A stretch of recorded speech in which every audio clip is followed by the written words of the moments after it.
I never thought my best friend would steal from me, but when she did, she gave me the greatest gift of my life without even knowing it.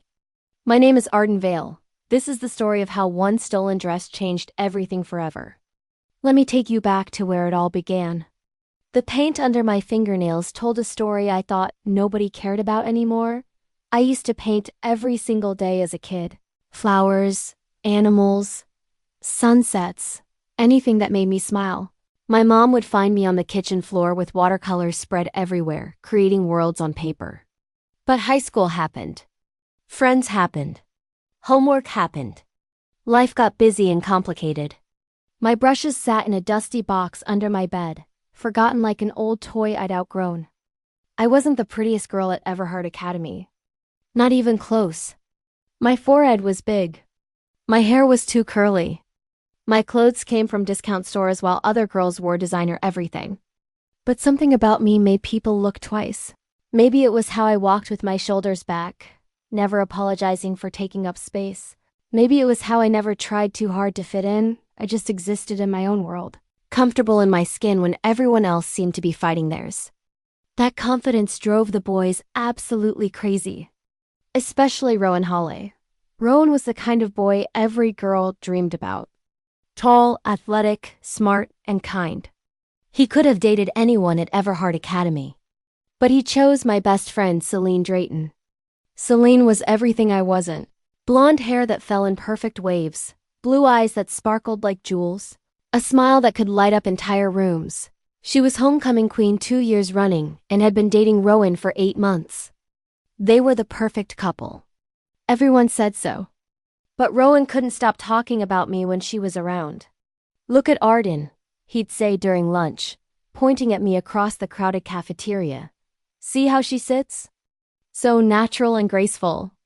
You should try sitting like that sometime." Celine. Or during group projects in history class, Arden always has the most creative ideas. "You're so artistic, Arden." "Celine, why don't you think outside the box like that?" Or walking between classes. "Did you see how Arden helped that freshman find his locker? She's so kind and genuine." That's real beauty right there. I hated every single compliment. Each one felt like a knife stabbing into my friendship with Celine. I could see her smile getting tighter each time. Her laugh getting more forced. Her eyes getting colder when she looked at me. But she never said anything to me about it. Never confronted me. Never asked me to talk to Rowan or tell him to stop. She just smiled and nodded and pretended everything was fine. I should have seen the poison growing in her heart like weeds in a garden. I should have known what was coming.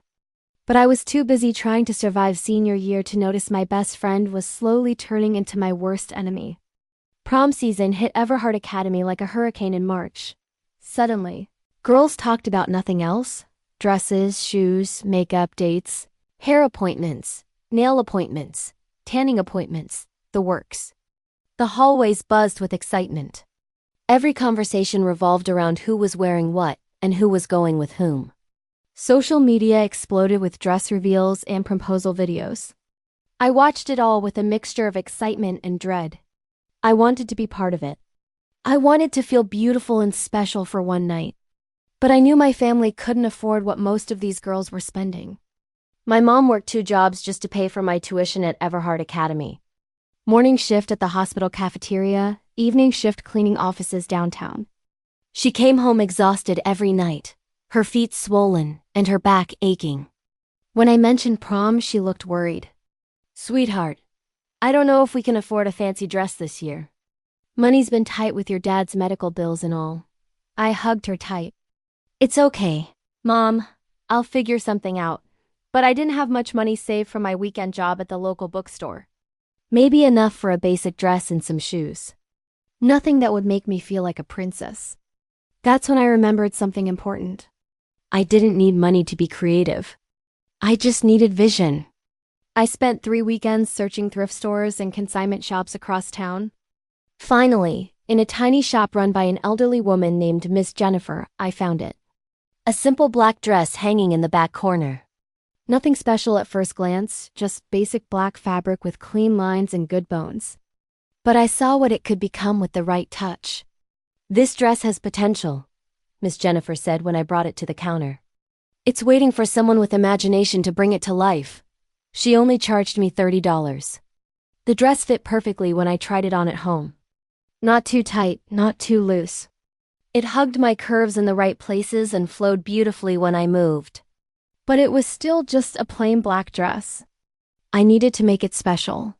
For 3 weeks, I worked on that dress every single night after finishing homework.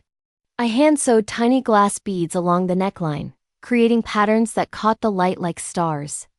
I added layers of soft chiffon fabric to the skirt, making it flow like water when I walked. I took apart old jewelry from garage sales and sewed the pretty pieces onto the bodice. My fingers got sore from all the sewing. My eyes burned from working by lamplight. But I kept going because I could see what it was becoming. Something magical. Something that looked like it cost $1,000 but only cost me $30 and countless hours of love. Arden, that dress is absolutely beautiful, my roommate Tessa Quinn said one evening, watching me put the finishing touches on the beadwork. You're so incredibly talented. I can't believe you made that yourself. Tessa was the sweetest girl at Everhart Academy. Quiet and shy, with wild red curls and freckles across her nose. We'd been roommates since freshman year and she was like a sister to me. I held up the finished dress, admiring my work in the mirror. It was perfect. Elegant but not flashy. Unique but not weird. Sophisticated but still young and fun. I can't wait to wear it, I whispered, imagining how I'd feel walking into prom wearing something I'd created with my own hands. The night before prom was Friday. I went out with some friends to celebrate the end of senior year, nothing crazy. Just pizza at Tony's downtown and a movie at the old theater on Main Street, normal teenage stuff. I left my dress hanging carefully in the closet, protected by a garment bag I'd borrowed from my mom. Everything was ready. Shoes polished, jewelry laid out, makeup planned. When I came back to my dorm room at 11 p.m., laughing with Tessa about something silly from the movie, my whole world fell apart in an instant. The closet door was open. The garment bag was gone. My dress had vanished into thin air. Tessa! I screamed so loud that girls from other rooms came running to see what was wrong. My dress! Where's my dress? She jumped. What? What dress? My prom dress. It was right here. I tore through my closet like a person possessed, throwing clothes everywhere, looking under beds, in the bathroom, in every corner of our small room. Nothing. Absolutely nothing. Maybe you moved it somewhere and forgot? Tessa suggested, but I could see the genuine confusion and worry in her green eyes. She was just as shocked as I was. I collapsed on my bed and cried harder than I'd ever cried in my entire life. 3 weeks of careful work. Countless hours of sewing and dreaming. My one chance to feel beautiful and special at prom. All of it gone. Stolen. Who would do this to me? I sobbed into my pillow until it was soaked with tears. But deep down in my heart, I already knew the answer. Only a few people had been in my room recently. Tessa, who was sitting right there looking completely devastated for me. My mom, who lived 3 hours away and hadn't visited in weeks. And Celine, who had been acting strange and distant all week. Celine, who kept asking to see my dress and touch the beadwork. Celine, who seemed nervous every time Rowan complimented me. Celine, whose boyfriend couldn't stop praising me in front of her. My best friend since sophomore year had stabbed me in the back. I cried for 2 straight hours. Tessa brought me tissues and hot chocolate and rubbed my back while I fell apart completely. I felt hollow inside, like someone had scooped out my heart with a spoon. Then something strange happened around 1 a.m. I stopped crying and started getting angry. Not screaming, throwing things angry. Cold, calculating, determined angry. The kind of anger that makes you dangerous. I walked to my desk with puffy eyes and a runny nose. I pulled out the dusty box from under my bed and opened it slowly. My old paints and brushes stared back at me like forgotten friends waiting to be remembered. Tessa, I said quietly, my voice hoarse from crying. Do you still have that white dress? The plain one you never wear? She blinked at me in confusion. The simple white sundress? Yeah, it's in my closet. But why are you asking? Can I borrow it? She looked at me like I'd lost my mind completely. Arden, honey, it's just a basic white dress. Nothing special or fancy about it. You can't wear that to prom. It's not formal at all. I smiled for the first time that horrible night. It was a small, secret smile full of plans she couldn't imagine. Just watch me. I spent the entire night painting like my life depended on it. Like I was painting my way out of heartbreak and into something bigger. Flowers bloomed across the white fabric in deep crimson reds and sunshine yellows. Roses and peonies and wildflowers I'd seen in meadows as a child. Delicate vines twisted around the waist in emerald green, with tiny leaves that looked real enough to touch. But the most amazing part was the fire I painted along the bottom hem. Flames that seemed to dance and flicker in oranges and golds and deep purples. It looked like the dress was actually burning with beautiful fire that would never consume it. My fingers cramped from holding the small brushes. My back ached from hunching over the fabric. My eyes burned from staying up all night working by lamplight. But I kept painting because I could feel the magic happening under my hands. By 6 a.m, when the sun was just starting to peek through our dorm room window, I had created something that looked like it belonged in a fairy tale. The dress looked like something a princess would wear to meet her prince. Like something that should be hanging in an art museum instead of going to a high school prom. Like something that had been touched by actual magic. Oh my God, Tessa whispered when she woke up and saw what I'd done. Her eyes went wide and her mouth fell open. Arden, that's absolutely incredible. You're not just talented, you're a genuine artist. But I wasn't done with my plan yet. I had one more surprise that would make this night unforgettable. That Saturday afternoon, I told everyone I wasn't going to prom anymore. I'm too heartbroken about my dress being stolen, I said with fake tears in my eyes, practicing my acting skills. I have absolutely nothing to wear now. I'll just stay in my dorm room and watch sad movies with ice cream. Word spread through Everhart Academy faster than wildfire. Poor Arden Vale. Someone stole her prom dress. She's not coming to prom anymore. What a terrible thing to happen to such a sweet girl. I saw Selene later that day in the dining hall. She came over and hugged me tight, saying she was so sorry about my dress getting stolen. She looked genuinely concerned and caring, like the good friend I remembered from sophomore year. But I noticed something else in her bright blue eyes. Something that made my stomach twist into knots. Relief. She looked relieved that I wouldn't be at prom to outshine her. That's when I knew for absolutely certain that she was the one who had taken my dress. At 7 p.m. sharp, prom officially started at the Glass House Pavilion downtown. It was the most beautiful venue in our city. All glass walls and ceilings so you could see the sunset and stars, like dancing inside a crystal palace. I waited until 7:30. I wanted to make sure everyone had arrived and settled in. Everyone was comfortable and relaxed and not expecting any surprises. Then I made my entrance. The Glass House Pavilion was exactly what it sounded like, glass everywhere you looked.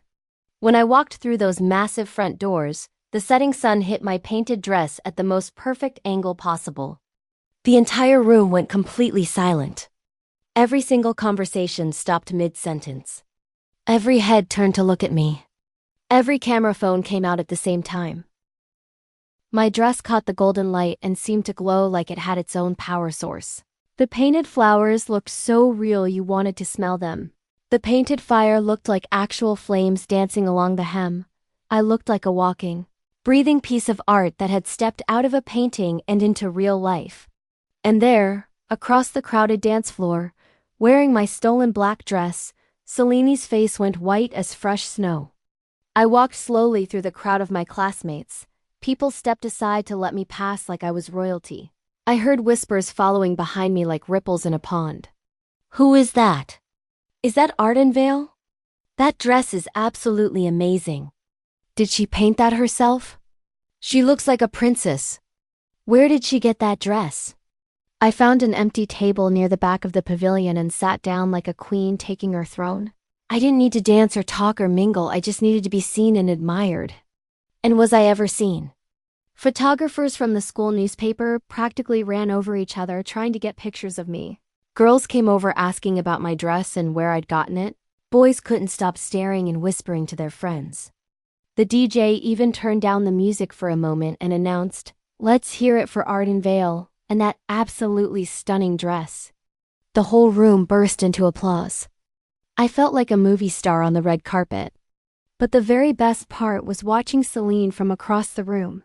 She kept looking over at me with pure panic written all over her pretty face. She tried to smile and dance with Rowan, but I could see her falling apart inside.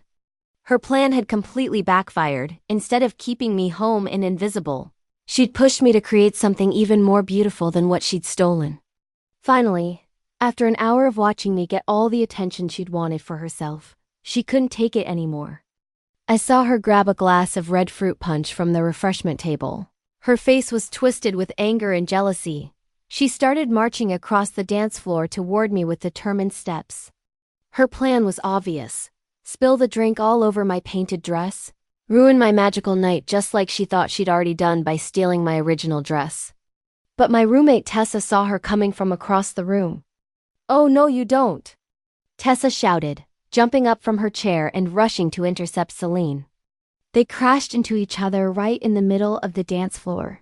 The glass of punch went flying through the air in slow motion, all over Celine's dress. My stolen dress. The black fabric was completely covered in bright red stains. It looked absolutely horrible and completely ruined. "My dress!"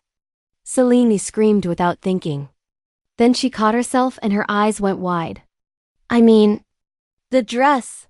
But it was way too late. Half the room had heard her slip up. Celine ran toward the bathroom, crying and covered in sticky red punch. I followed at a safe distance, curious to see what she would do next. In the girls' bathroom, she stood in front of the big mirror scrubbing frantically at the red stains. She was talking to herself and didn't realize that Mina Serrano was hiding in one of the stalls, listening to every word. "This is absolutely impossible," Celine cried, her voice echoing off the bathroom tiles. "I stole her stupid dress specifically so she wouldn't be able to outshine me tonight. I hid it in the trunk of my car. She wasn't supposed to come at all. She wasn't supposed to look so incredibly beautiful. How is this even happening?" Mina's phone was recording every single word. "I've been planning this for weeks," Celine continued, still scrubbing at the stains. "Rowan thinks she's so perfect and graceful and artistic. Well, let's see how perfect she feels when she has nothing to wear to prom." 5 minutes later, Mina found me at my table, surrounded by admirers taking pictures. "Arden," she whispered in my ear, "you absolutely need to hear this recording. Right now." I listened to Celine's bathroom confession with a smile slowly growing across my face. It was perfect, absolutely perfect. Better than anything I could have planned. "Can you send that recording to me?" I asked quietly. "Already did," Mina grinned. "That girl is horrible. I'm so sorry she did that to you. But your revenge dress is absolutely incredible." I looked across the pavilion and spotted Tessa near the DJ booth. We had planned this part earlier, just in case. She was waiting for my signal to put the final piece of my revenge into action. I gave her a small nod. Tessa walked up to the DJ and whispered in his ear. He looked surprised, then nodded and handed her the microphone. "Excuse me, everyone." Tessa's voice echoed through the entire glass pavilion. "Can I have your attention, please? We have a very special recording to share with everyone tonight. Some of you might find it extremely interesting." The music stopped completely. 300 students turned to look at the speakers with curiosity. Then Celine's voice filled the room, crystal clear. "This is absolutely impossible. I stole her stupid dress specifically so she wouldn't be able to outshine me tonight. I hid it in the trunk of my car. She wasn't supposed to come at all. She wasn't supposed to look so incredibly beautiful." The silence that followed was absolutely deafening. You could have heard a pin drop on the glass floor. 300 teenagers stood frozen like statues, processing what they'd just heard. Then slowly, like a wave, all eyes turned to search for Celine. She was standing in the bathroom doorway, her face red with shame and anger. Red punch stains covered the entire front of my stolen black dress. "That recording isn't real," she screamed desperately. "Someone faked it." That's not actually my voice. But everyone knew the truth. Her voice was too clear, too emotional, too distinctly hers to be fake. Rowan walked across the dance floor toward her with slow, deliberate steps. His handsome face was cold as winter ice. "Selene," he said quietly, his voice carrying across the silent room. "Is it true?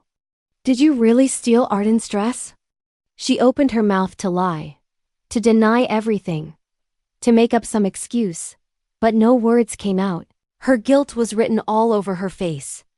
"I loved you," Rowan said, his voice cracking with emotion. "I really truly loved you with my whole heart. But this, stealing from your best friend because you were jealous of her? You didn't just betray Arden tonight. You destroyed yourself." He turned around and walked away from her, out of the pavilion, out of her life forever. Selene looked around the room at all the faces staring at her with judgment. Some looked angry at her cruelty. Some looked disappointed in someone they'd respected. Most just looked sorry for her. She had humiliated herself in front of the entire senior class. Her reputation was ruined. Her relationship was over. Her best friend was gone. She ran out of the prom in tears, still wearing my ruined, stained dress. I sat at my table surrounded by friends and photographers and admirers. Wearing my painted masterpiece, I had turned my pain into art, my betrayal into beauty, my stolen dress into the sweetest revenge possible. But the best part wasn't the revenge at all. The best part was remembering who I really was deep inside. I was an artist, I always had been. I had just forgotten for a while when life got complicated. That night at prom, I didn't just shine because of my incredible dress. I shone because I had found myself again. The creative girl who could turn a plain white dress into magic with her own two hands. The girl who didn't need to steal from others because she could make her own beautiful things. The girl who turned heartbreak into art and came out stronger than before. 3 years later, I own my own custom design studio in downtown Savannah. I own my own custom design studio in downtown Savannah. I paint and design dresses for proms, weddings, quinceañeras, and special events. My waiting list is 6 months long, and my dresses have been featured in Southern Living magazine. Hanging in my office, in a place of honor behind my desk, is that white dress covered in painted flowers and fire. The dress that reminded me who I was meant to be. The dress that changed my entire life. Sometimes the worst thing that happens to you becomes the best thing that ever happened to you. Sometimes your enemies give you exactly what you need without meaning to. And sometimes, when someone tries to steal your light, you don't get dimmer, you learn to shine even brighter than before. The paint under my fingernails tells a different story now. It tells the story of a girl who turned betrayal into triumph, jealousy into art, and theft into the greatest gift of her entire life. My name is Arden Vale, and this is how I learned that the most beautiful things in life come from the most broken places. Because when someone tries to dim your light, you don't get smaller. You learn to paint your own sunrise and light up the whole world. Has something like this ever happened to you? If yes, share your story in the comments. I'd love to hear it.